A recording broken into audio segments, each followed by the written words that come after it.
As someone who's been a gamer since they were 3 years old, the first thing I ever wanted to do was work in game development. And somewhere along the way, it morphed and it changed, and I wasn't going to go into games. I was going to, become an actor. But I worked at a video game shop. I was always adjacent to it.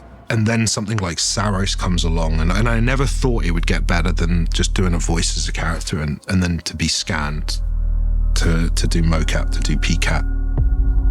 I never dared to think that I could be the lead of a game. I never thought that people could play as me in this way, and it still doesn't feel very real. Take one, Mark. It's odd, but it's also the thing I've dreamed about since I was a kid. It's nuts.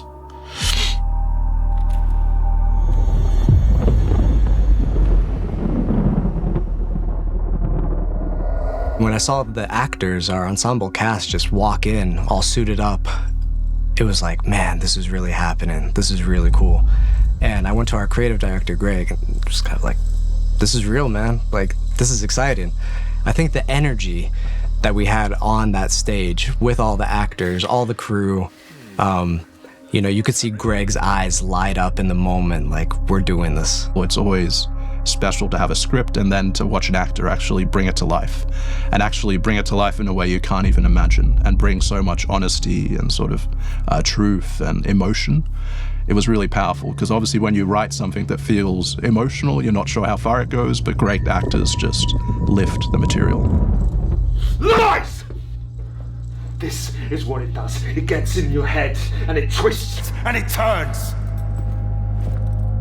They're here. They need us. I can't let them. First day on the PCAP stage. Yeah. Paint me a picture. Hated it. First day on PCAP is a very strange feeling. I think you spend most of your time worrying about how you look in this lycra wetsuit thing, wishing that maybe you had gone gym. That takes about an hour or two before you stop feeling silly. It's like a really strange thing, because it starts quite tech heavy. It starts quite mechanically, right? Calibrations, and you have people messing around with you, and I have to calibrate my fingers, and we did all of that. And then once that hour and a half of tech is done, it just felt like an empty stage with actors and a director and a script. Because this is an actual truthful moment to how to react to that the process. It's not, I've been caught. I think most actors anyway are very comfortable with having to do a lot with very little. From day one in a rehearsal space, for instance, 9 times out of 10, you are working without props. You are working without stage, furniture, any of that type of stuff. All of it's, you don't have your costume. You go right back to that very recognizable world that you've been in for years, which is just, you and me are doing a scene? Great, okay, cool. And this all just has gone. That's a table, okay. This is an alleyway. All right, cool.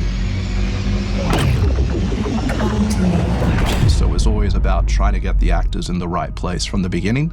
We kind of actually started with a lot more of the more dream elements, so that way they didn't have to know exactly who they were. They could be more dreamlike. And from there, we basically went into a lot more of the realistic, naturalist sort of performances. So it was kind of an act of organizing the shoot to make sure that we could allow the actors to kind of settle into who they were, but also allow them to build their characters as they went on.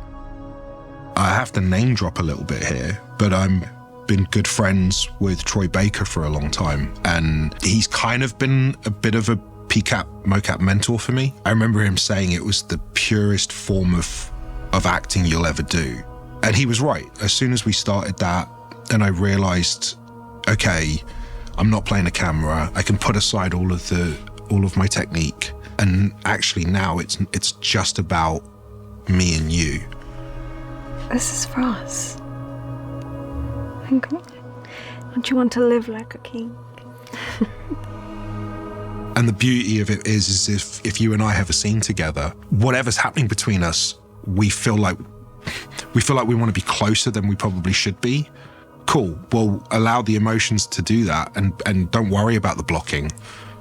If the scene takes you closer, cool. It's all right. Later on, they'll separate. Yeah. I truly believe of all the mediums I've done, like PCAP, mocap is the purest form of acting. The closest is just literally two kids doing make-believe in their garden or living room. That is as close as it is to the purest form of imagination. Take 3, Mark.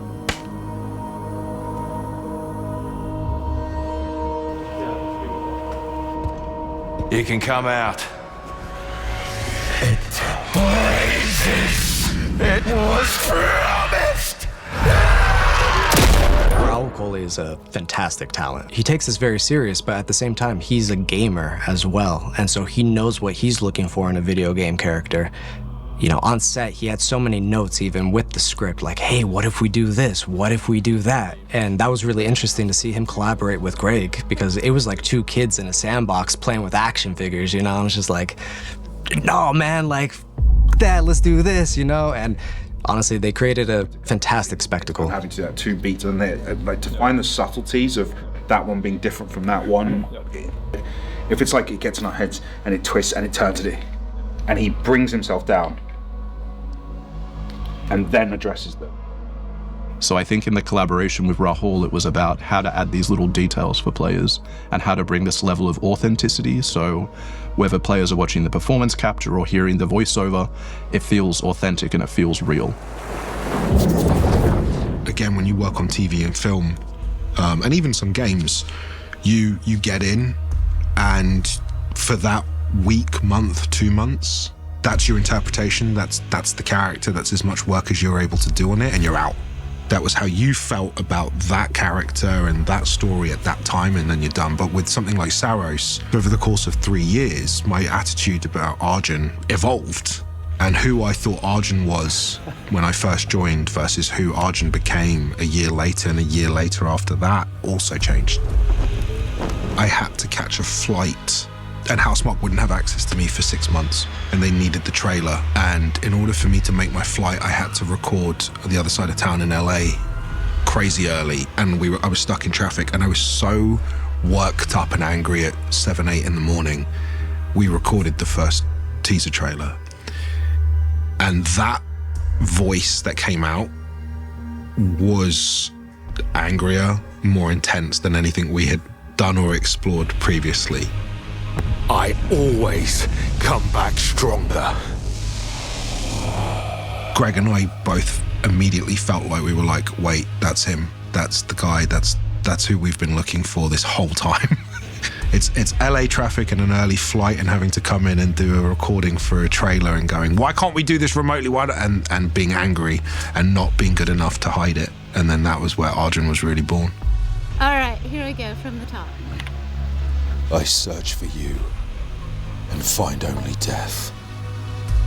But I always come back stronger. As much as I studied Shakespeare and started off on stage and all of those things, I wasn't an actor to do that. I was an actor because I grew up on action movies.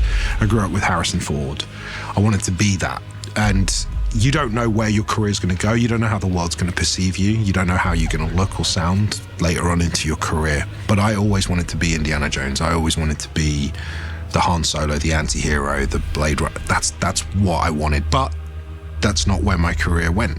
And when the State of Play happened, Greg didn't tell me that the key art was done, and I didn't know. So live, it showed up. And it was the over-shoulder action hero shot, and I immediately texted him and I was like, what is that? Is that the thing? Is that really the art? And he was like, yeah, that's the key art. Having the hero over the shoulder shot is a wish fulfillment. That's how I've wanted to be perceived, or it's kind of the body of work I'd want to do. And it was there. It felt like I don't know, 30 years in the making to get that key art. Yeah. That's going to stay with me.